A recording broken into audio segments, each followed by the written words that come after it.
We know that all of you have been excited about upcoming IPOs. Here, Never Look Back presents the key analysis of UTI Asset Management IPO. Today, we are going to look at the vital information about IPO dates, probable listing date, bid size, shareholders, risk factors, and valuations. Let's get into the video.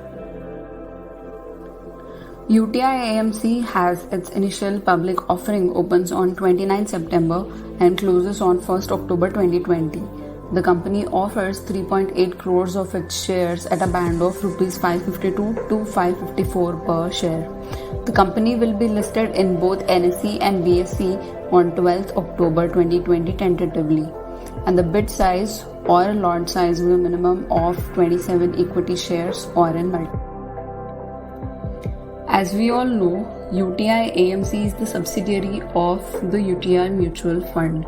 It's based in Mumbai and has a presence in India, Japan, Singapore, London, and Bahrain. UTI AMC is the second largest AMC in terms of total assets under management and 8th largest AMC in terms of mutual fund quarterly average. UTI AMC has State Bank of India, Punjab National Bank, Bank of Baroda, LIC, and TRP International as its shareholders. SBI, Punjab National Bank, Bank of Baroda, and LIC have 18.24% of shares each, and TRP International has 26% of shares in the company. The company also has 2 lakh shares for its eligible employees. The IPO aims to raise Rs 2,160 crores. UTI AMC IPO will see shareholders reduce their stake by a total of around 30.75%. Let's look at the valuation. According to Emkay Global Financial Services, the valuation of UTI AMC looks attractive. It believes that at the current price band, UTI AMC has priced its IPO at around 4.6% of the total financial year 2020's AUM, with around 10% of financial year 2020's return on equity.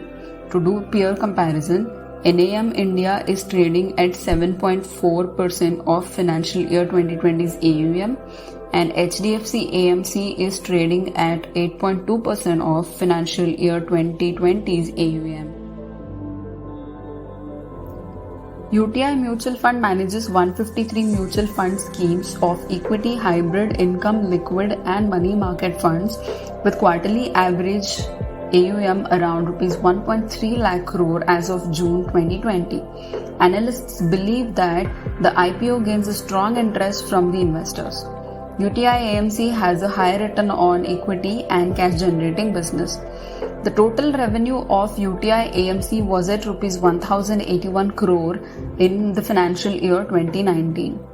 Financial year 2020's revenue fell by 17.6%, that is Rs 891 crore. And Q1 of financial year 2021 increased by 11.4%, that is Rs 271 crore. Let's analyze the risk factors now.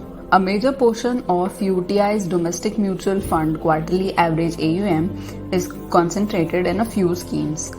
ICICI Securities quotes that as of June 30th, 2020, UTI AMC's top 6 active equity funds constituted approximately 75.3%, and the top 5 passive equity funds constituted approximately 95.7%.